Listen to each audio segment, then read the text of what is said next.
j'aimerais que les témoignages soient filmés. Parce que souvent, au cours de mes quelques années dans la FTQ, j'ai déploré le fait qu'il y ait des gens qui décèdent, qu'on n'ait pas plus de temps, qui racontent leur histoire. Puis il faut qu'à chaque fois, on partait quelque chose. On s'en apercevait plus quand, tu sais, on allait à l'église, là, il y avait des témoignages, puis là, tu sais, on apprenait des choses qu'on ne savait pas. Je trouvais ça bien dommage.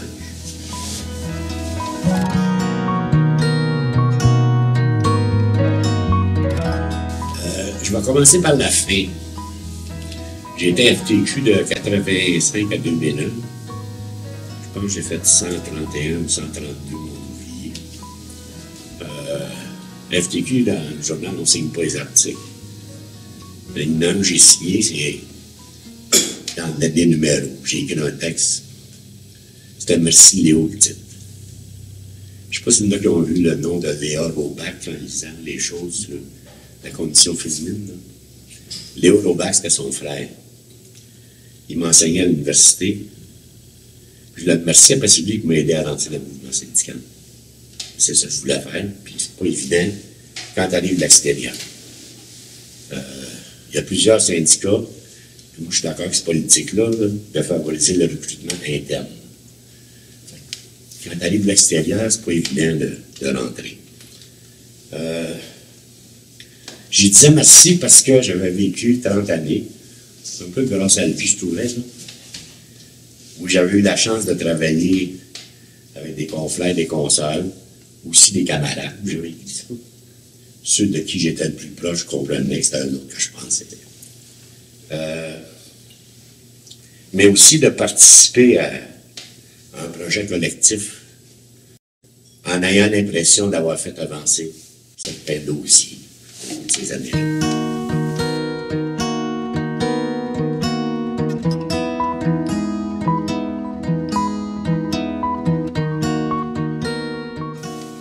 Moi, je suis un Montréalais d'origine. Ce matin, il était question de Duplessis, puis j'ai fini l'école secondaire en 58. Mais Duplessis est encore là. Fait que je suis un peu issu de ça, là. Quand j'ai commencé à travailler dans une salaison, employé de bureau, on était le seul syndicat des employés de bureau, des salaisons, syndiqués à l'Amérique du Nord. On était 60. Je ne sais pas pourquoi mon père était syndiqué métallo à Continental Can, dans le temps. Ça ne parlait pas d'union chez nous, là, mais moi, j'allais à l'Assemblée d'union. Je ne sais pas, j'allais à toutes les assemblées, mais c'était à la taverne dans les Richards, au-dessus de la taverne. Mais ma première vraie expérience syndicale, c'est à l'automne, ça ne me rajeunit pas, là, 61. Là, ils ont reçu des avis de la FTQ, puis un congrès à Québec. Tu sais, il a dit quelqu'un veut y aller. Personne ne le va à la main. J'y ai là-bas. Je n'ai pas compris grand-chose. J'ai acheté le journal le matin pour savoir ce qui s'était passé au congrès à la mais cette expérience-là, ça m'a amené 15-17 ans plus tard à proposer à FTQ qu'à l'ouverture des congrès, il fasse une rencontre des nouveaux délégués. Leur expliquer un peu comment ça fonctionne, leur famille.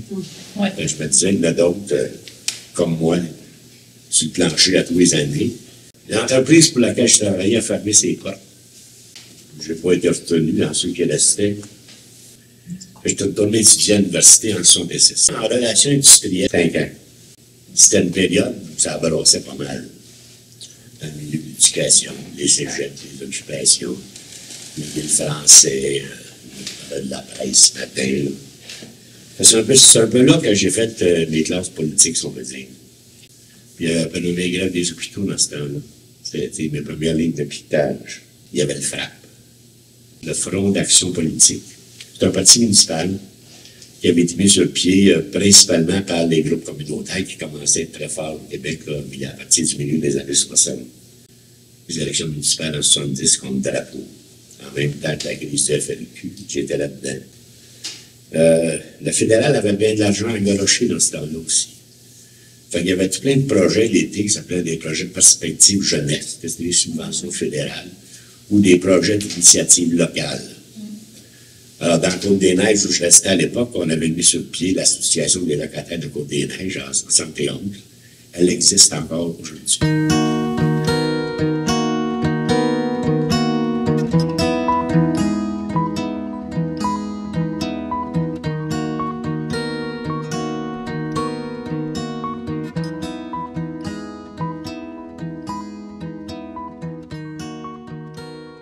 90% minimum du monde en relation industrielle, ça s'oriente tout vers les ressources humaines. Fait qu'on était une petite gang qui voulait aller de l'autre bord, comme on disait. Juste, petite parenthèse de même, Henri Morcier étudié en même temps que moi à l'université. Donc, en septembre 1971, je suis rentré au Syndicat international des travailleurs du bois d'Amérique, grâce à Léo Laubat. Je connaissais le dirigeant québécois du syndicat, Jean-Marie Bédard.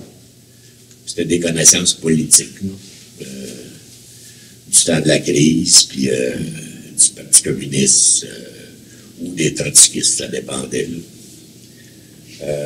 Je me suis fait déléguer au Conseil du travail par une section locale où je donnais le service. C'était un petit syndicat, ça. Il y a peut-être 10 sections locales, là, au Québec, c'est tout. Puis là aussi, ben, au Conseil du travail, il y avait un nouveau. Le président du conseil, c'était Marcel Perrault, qui était le président du syndicat des postiers, le local de Montréal. Ça fait que, il y avait du renouveau conseil à cause de la levée de Perrault, puis de d'autres. Puis c'était une place où il se passait des affaires. Il y avait aussi une volonté des conseils régionaux, des conseils du travail, comme on les appelait dans le temps, là, de prendre plus de place. Mais à l'époque, l'éducation au Québec, puis les conseils du travail, ça a levé du CPC. C'était pas FTQ qui avait juridiction là-dessus. Mais il y avait juste 3 permanents du CPC qui desservaient l'ensemble du Québec. C'était pas très, très soutenant pour les conseils du travail qui, comme on le sait, c'est pas une place où il y a le plus de ressources. Fait que là, il y a eu une première bataille à laquelle on a participé, puis qui s'est couronnée d'un succès. À Vancouver, au congrès du CPC en 1974, la FTQ a obtenu la juridiction sur les permanents régionaux et sur l'éducation. Puis le programme des formateurs, c'est un peu là que ça a parti, parce que là, il y avait de l'argent, il y avait des ressources, et la FTQ a mis sur pied le service d'éducation. Il n'y en avait pas de service d'éducation de la FTQ avant. Il y avait de l'argent, puis dans ce temps-là, il y avait aussi des subventions de Québec. Pour les syndicats et pour les groupes communautaires, il y avait une enveloppe. Fait que c'est là que ça a commencé, les cours de formateurs.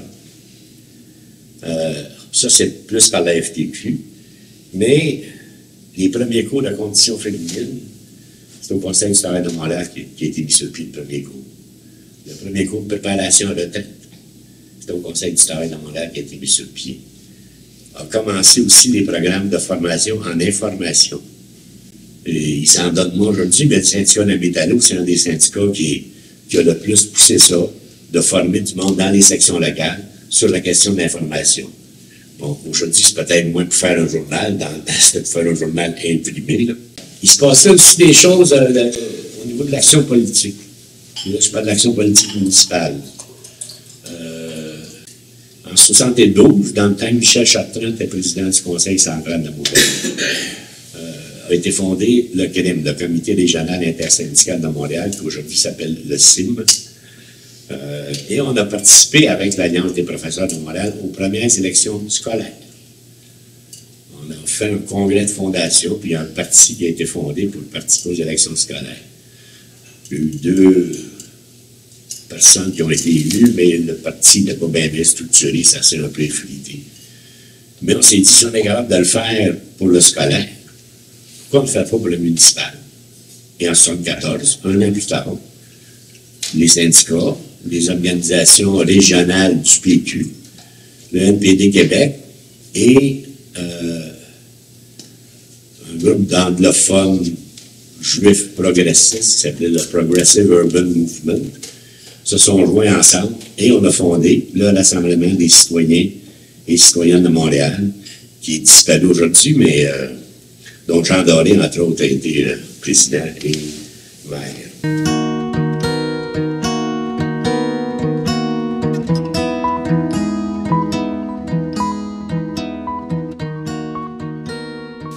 La période des années 70, c'était une période fertile. Je ne suis pas nostalgique de cette période-là. Là. C'est juste, c'est comme un addon. Hein? Puis les choses tombent ensemble. Vous avez parlé de l'action politique, vous avez parlé de la question de la langue, vous avez parlé des grèves. Mais ça, c'est pas des affaires calculées. Ça bouillonnait. Puis si tu voulais participer au bouillonnement, c'était pas la place qui manquait. C'était pas les ouvertures non plus. Puis si tu voulais défoncer les portes, c'était permis de le faire. Si tu voulais pousser dans le dos du monde, c'était permis de le faire aussi. Fait que c'était une période d'effervescence. Moi, je été chanceux d'être là pendant cette période-là. Une petite anecdote là-dessus, ça, je pense qu'on va trouver ça dans le livre de Rouillard.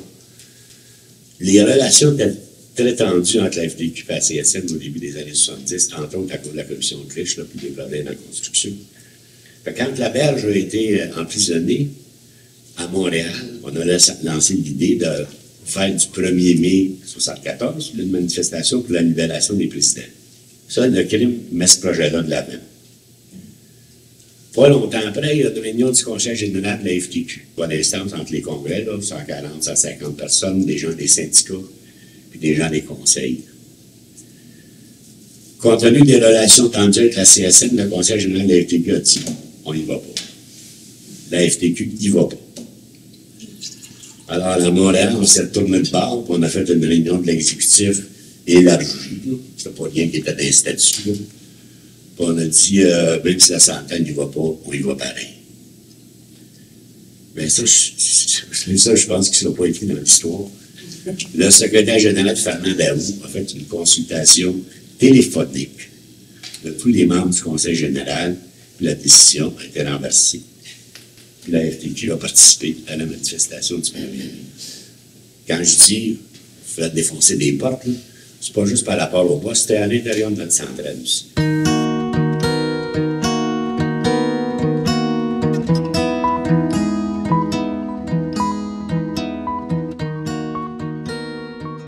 À cette époque-là aussi, il y avait les groupes marxistes-léninistes, les ML. Là.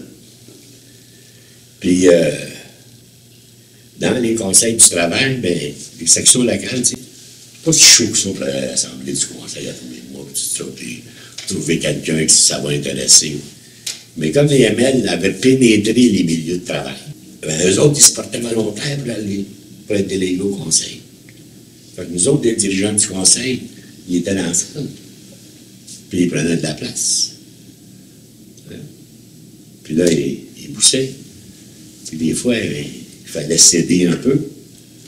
Là, les dirigeants des syndicats, là, entre autres Jean-Général Lajoie, ils trouvaient qu'on était complices puis qu'on se laissait avoir par les MN. C'était pas une gestion facile, okay, de vouloir faire du changement, mais qu'en même temps, il y avait des limites. On ne voterait pas pour faire une grève générale à tous les assemblées mensuelles du Conseil. Là. Des fois, c'était un peu ça, la dynamique.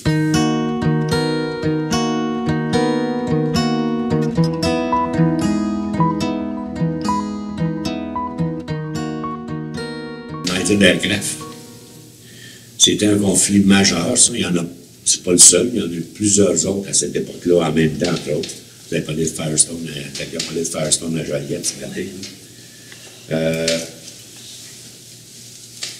Ça a été majeur à cause des conséquences que ça a eu, mais aussi de la manière que ça s'est développé. C'est pas facile du financement avec des prestations de grève quand tu as une couple de 20 personnes. Il y a bien des problèmes individuels. Eux autres ont eu l'idée, je ne sais pas si vous l'avez vu, de faire des croix, des fleurs de lys avec des clous forgés. Un petit cordon. Ça se vendait 2 piastres. Ceux qui le faisaient, les grévistes, ils prenaient 1 piastre. Puis il y avait 1 piastre qui allait dans le fonds de défense. Bien, je pense qu'on a vendu 25, 30, 40 000 juste à Montréal. Ça doublait ça. À un moment donné, c'était compliqué parce que là, il y avait des croix, des grosses, des fleurs de lys. Là, les gars se sont mis à développer, bien, c'était un peu gros pour les femmes. Fait que là, ils ont fait des petites croix, des petites fleurs de lys. Puis il y en avait qui étaient plaqués or, il y en avait qui étaient plaqués argent. Ils étaient rentrés avec des bombes comme je comprends. C'est grâce à ce conflit-là, en fait, que quelques années plus tard, le PQ a demandé le Code du travail. Parce que dans le conflit, il y avait deux revendications majeures qui étaient poussées déjà depuis un certain temps dans le cadre de d'autres conflits, là. Le loi anti-SCAB et la réforme générale. Et ça, c'est des fois, quand on fait des liens entre les batailles syndicales et les résultats politiques, là, ça en est une, là, tu sais, c'est tranché net au couteau, c'est direct, le lien entre ce conflit-là et l'obtention de ces droits-là dans le Code du travail. André, c'était quoi le rôle du Conseil dans le cadre de ce conflit-là? Bien, on participait à toutes les manifs. On organisait aussi, il y a une photo dans l'archive de la RTQ, là, où on voit Pauline Julien, là, devant le palais de justice à Montréal, qui est allé faire du piquetage en appui au Lévis. Ben, dans ce temps-là, l'Union des artistes était membre de la RTQ. On avait nos entrées, là, puis il y avait une direction assez sympathique aussi. C'est ça, on organisait ça, d'avoir des syndicats qui s'engageaient, mettons, un par semaine, à aller faire du piquetage. Soit sur les lignes de piquetage ou... c'est grâce à ce conflit-là, en fait, que quelques années plus tard, le PQ a demandé le Code du travail. Parce que dans le conflit, il y avait deux revendications majeures qui étaient poussées déjà depuis un certain temps dans le cadre de d'autres.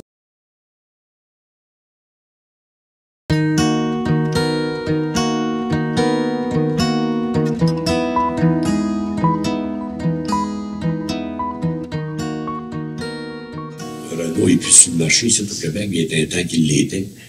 Il y avait des entrepôts de pièces. Et ils en fermaient un, puis le président, il s'appelait Roger Rousseau, tu sais.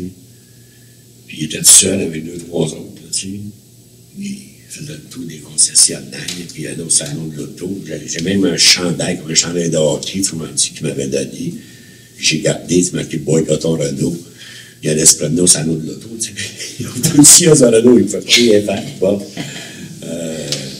Puis lui, il a continué ça longtemps, là. Puis l'autre gang, c'est les matelas Simmons à Saint-Henri, métallo. Quand ça a fermé, là, eux autres aussi, ils étaient une petite gang. Là. Ils sont battus. Oui, ils sont battus. Les musclés, j'étais allé avec eux autres, à Sainte-Catherine, il fallait imprimer des affaires, des t-shirts, tu sais, boycottons Simmons. Là, ils se promenaient dans les magasins, dans les centres d'achat, tout ça. C'était juste une petite gang, mais c'est toujours impressionnant.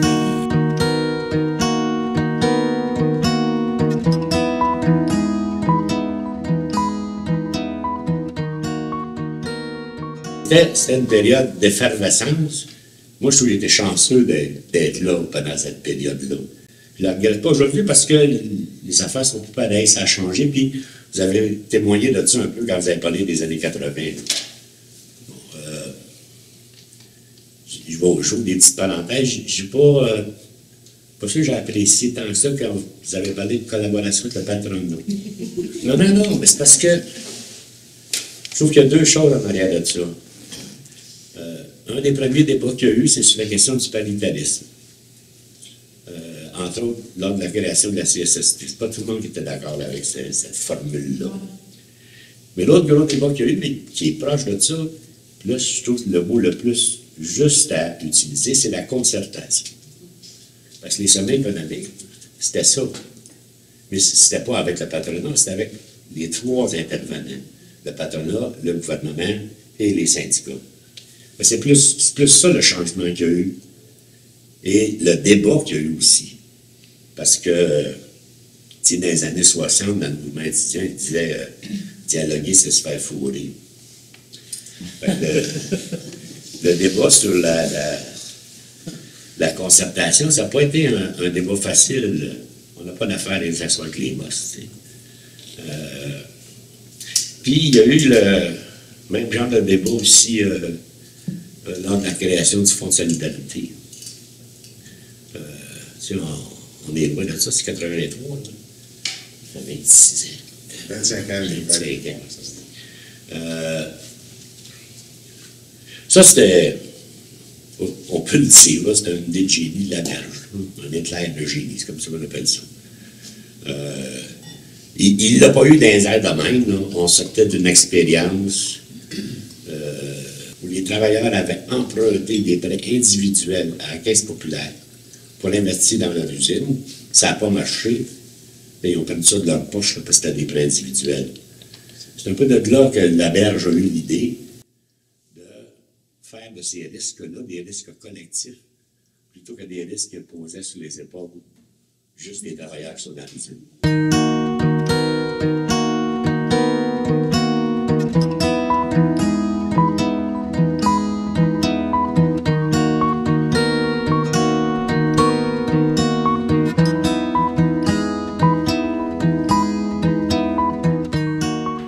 Le rôle de l'information dans nos syndicats aujourd'hui, ou à l'époque aujourd'hui, peut-être à l'époque. Comment tu voyais ça?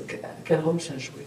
Quand tu parles d'un membre du plancher, là, sur le coin d'un bureau, quand tu fais une réunion syndicale, tu es en réunion de ton comité de grief,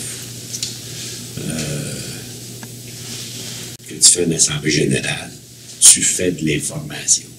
Il ne faut pas cantonner ça qu'il faut que je fasse un journal. Ou il faut que je mette des nouvelles une fois par mois sur mon site web, là, que l'information, ça passe par là. Il faut être conscient qu'on en fait tout le temps, puis on peut en faire peut-être plus que ce qu'on en fait. En parlant plus, en allant plus sur le plancher, en allant plus rencontrer les membres. Je parle même informellement. Il faut avoir le monde où ce qu'ils sont aussi, des fois. Hein. Moi, c'est dans ce sens-là que je ne sais pas aujourd'hui, je suis plus placé pour évaluer l'importance des sites Internet. Je ne sais pas rendu où la réflexion. C'est sûr que ça coûte cher un journal. Hein? Ça coûte une fortune. Là. Postées, là, je pense qu'il y a 12-13 000 copies individuelles qui sont postées du monde ouvrier. Là. Puis l'autre, 40 000 là, en paquet, là, de 2, 5, 10, 50 cents. Là. Sur les dizaines de milliers de dollars, faire le monde ouvrier. C'est sûr que ça coûte moins cher. Il en a fait 4-5 par année. Là. C'est pas long, ça monte. Ça coûte moins cher, alimenter les sites. Je ne sais pas si ça rejoint le monde autant. Mais il ne faut juste pas se confiner, quand on parle d'information, à une seule manière de faire. Prendre conscience qu'on en fait tout le temps. Moi, c'est ça que je trouve le plus important. On fait tout le temps, tout le temps.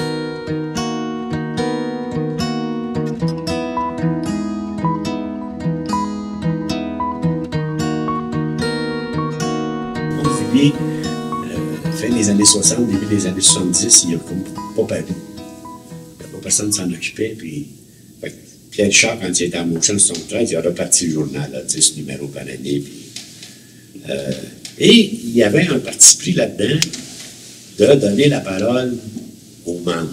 Mais quand je dis aux membres, je ne veux pas dire aux gens qu'il n'y a pas de fonction, là, aux contestataires d'une section locale. Mais les gens qui avaient des fonctions, c'était quelque chose de réfléchi, qu'on avait confirmé, parce qu'en 81, on est allé faire aux États-Unis. On a rencontré différents services d'information, dont les métallos, dont le SEIU en anglais, le Service Employees International Union. On était allé au labo de la FLCIO.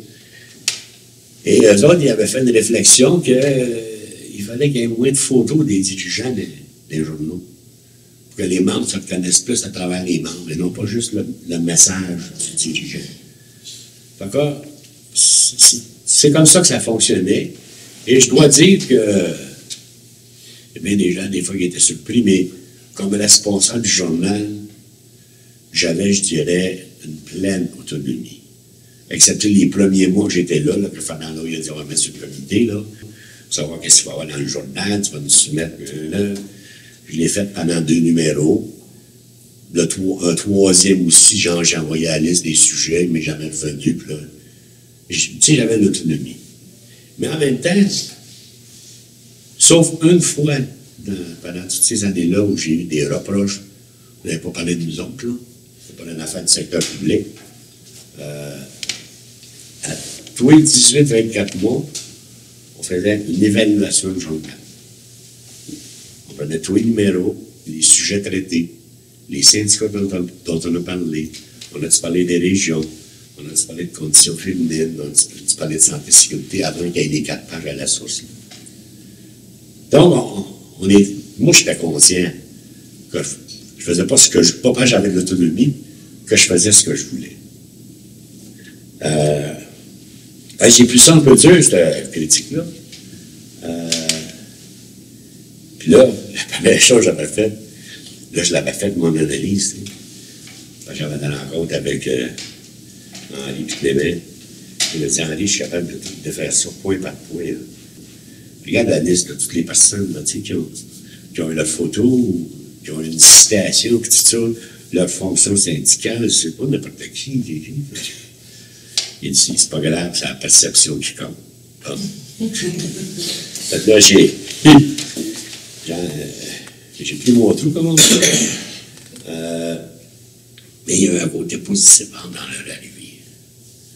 Là, à un moment donné, ils m'ont dit, qu'est-ce que tu pourrais faire si tu avais 33% de budget de plus?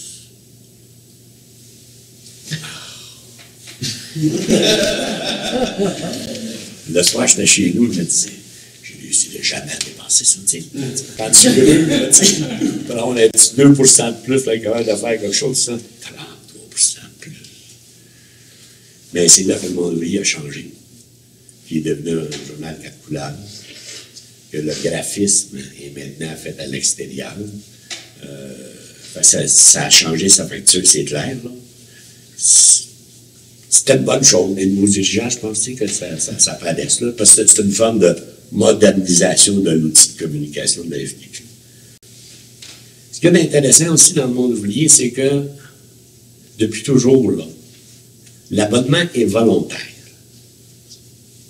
Il n'y a pas personne qui abonne automatiquement au monde ouvrier. Et malgré ça, depuis 73, ça a toujours augmenté.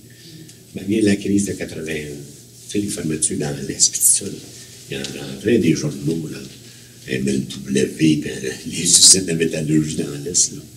Malgré la crise de 81, le tirage pour lui a toujours augmenté. C'est-à-dire qu'à tous les mois, voilà, tous les 2 mois maintenant, il y a 50, 100, 150, 200 personnes, ou des paquets de 25, parce qu'il y a une usine de femmes, que c'est annulé, puis c'est remplacé par d'autres. Puis ça continue aujourd'hui à ma connaissance, là, où ça fait longtemps que j'ai vu les chiffres. Là. Ce journal-là, c'est un outil important pour la centrale. C'est un peu comme les cours, hein? Tous les cours qui se donnent à FTQ, puis dans les régions, dans les conseils, là, les rencontres, même nous autres ici, aujourd'hui. Là. Une des richesses de la FTQ, c'est le partage des expériences. Hein? On n'est pas une structure monolithique. Tout le monde ne fonctionne pas de la même façon. Les pratiques ne sont pas les mêmes. Les memberships ne sont pas les mêmes aussi. Et quand tu mets ça ensemble, c'est ça qui fait la richesse de la FTQ. Fait que le journal, ben, ça permet de savoir ce qui se passe dans notre syndicat. Ça permet de savoir c'est quoi les expériences. Ça permet de savoir aussi c'est quoi les gains qui ont été faits. Ça permet de savoir les batailles aussi, les appels à la solidarité. Puis aussi, des fois, élargir certains horizons. Il n'est pas juste question de dossiers syndicaux dans le monde ouvrier. C'est les questions internationales aussi. Puis,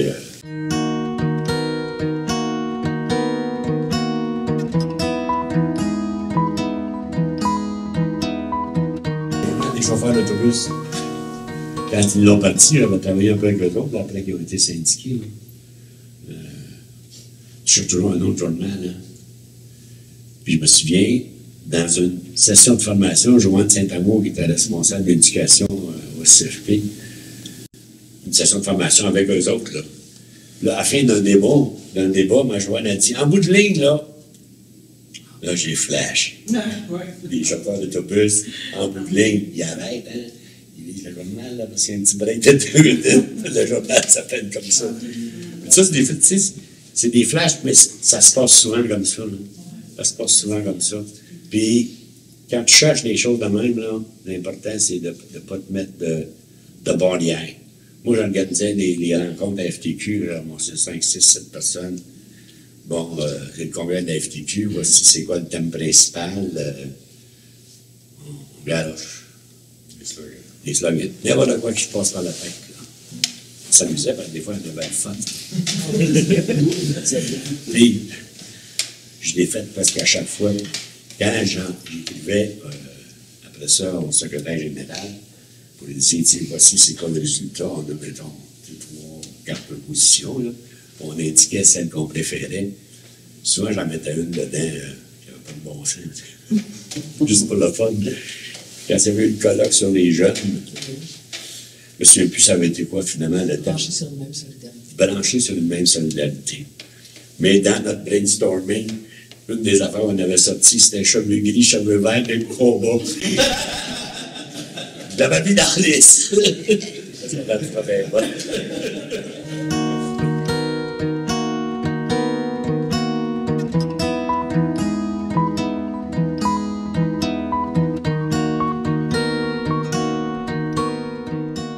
Il n'y a pas de routine dans le sens des événements. Ça change, à tous les mois, ça change, il y a des nouvelles affaires, des nouveaux conflits, des nouveaux groupes affiliés, bon. Déjà là, tu sais, il y a une source constante de renouveau. Mais, moi, un de mes plaisirs, c'était justement d'essayer de penser de quelle manière différente je vais traiter tel sujet ou tel sujet. Fait que, mettons, tu sais, il y a un colloque de la FTQ, c'est changement technologique. Bon, il y a des personnes au service de recherche qui vont écrire des documents pour le colloque, tout ça. C'est très simple, tu sais. Je m'assois avec eux autres, on regarde ça, puis là, ils me pondent 2-3 articles, je leur dis, je mets 2 pages dans le monde ouvrier là-dessus. On a un visuel pour le colloque, fait qu'on joue avec ça pour les images, puis tout. Puis il y a 2 pages dans le monde ouvrier. Ou ben non, parce qu'eux autres, avant de travailler sur le document du colloque, ils sont allés sur le terrain, rencontrer du monde, voir comment ça se passe, les changements technologiques. Ou bien là, je vais voir ce monde-là. Les photos, les milieux de travail, eux autres, puis tout ça, l'expérience, comment ça marche, puis tout ça. Puis là, je fais 4 pages dans le monde ouvrier, mais 4 pages avec des membres qui parlent des enjeux. Comprends-tu? Fait que, il me semble que tu réussis plus à convaincre les gens d'aller au colloque que si tu as fait un article bien straight là, à partir du document du colloque, comme ça. Parce qu'il y a des gens qui vont se reconnaître. Là, ils vont parler de ça, ils vont parler de ça. Moi. Tu sais, comme le 8 mars. Je trouve toujours des flashs, mais il faut que tu les cherches, les flashs. J'ai fait une entrevue chez nous. Une militante des TUAC. Sa mère et sa fille. Les 3, toute la table ensemble. Peut-être que j'ai été un peu chanceux, mais ils se sont dit entre eux autres des affaires que c'était jamais dit. C'est comme créer un climat. C'était intéressant, tu sais, d'entendre la mère qui avait pas eu le droit de vote quand elle était jeune, puis ça fait que tu dois mettre le soutien-gorge, puis là, tu trouvais qu'il n'y avait pas plus grand-chose à faire. C'était relativement correct aujourd'hui. Ben, t'essayes d'avoir des... Tu sais, comme la première femme pompier interviewée dans le monde ouvrier. Mais c'est juste le fun de faire ça. Non, mais pensez à ça tous les mois, tous les 2 mois, tu sais. Faut que je sorte un journal. Tu sais, qu'est-ce que je mets en première page? Tous les mois, tous les numéros, il faut que tu penses à ça. Faut que tu t'accroches, puis comme tu sais, tu peux pas le faire avec du sang et du sexe dans le monde ouvrier, mais il faut que tu trouves d'autres choses.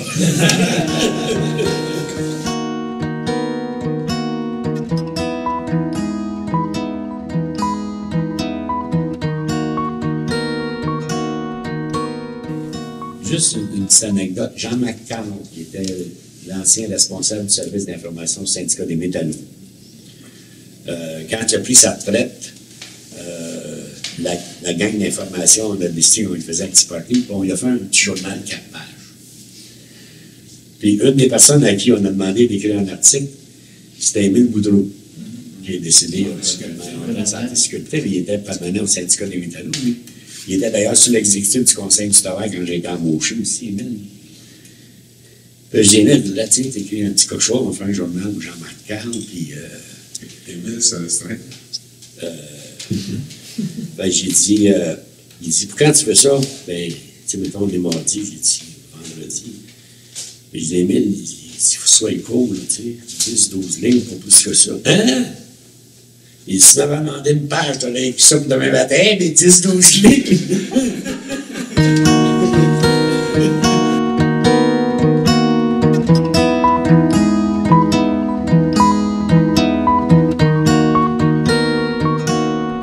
Quand tu as réussi à produire des outils, à venir des congrès pour les colloques, que les membres se reconnaissent là-dedans, puis qu'à la suite de l'expérience, sont rendus plus riches parce qu'ils ont profité des autres. Je trouve que quand tu as réussi une opération comme ça, tu as fait un pas en avant. Moi, c'est dans ce sens-là que je trouve que je l'ai fait pendant les 30 ans que j'ai été là. Puis comme je l'avais écrit dans le dernier article, moi, je remercie tout le monde avec qui j'ai travaillé, mais aussi tout le monde avec qui j'avais eu l'occasion de travailler, mais pas confrère de travail. Je ne sais pas combien d'entrevues j'ai pu faire. C'était ça mon plaisir. C'est pour ça que je ne me suis jamais ennuyé. Merci.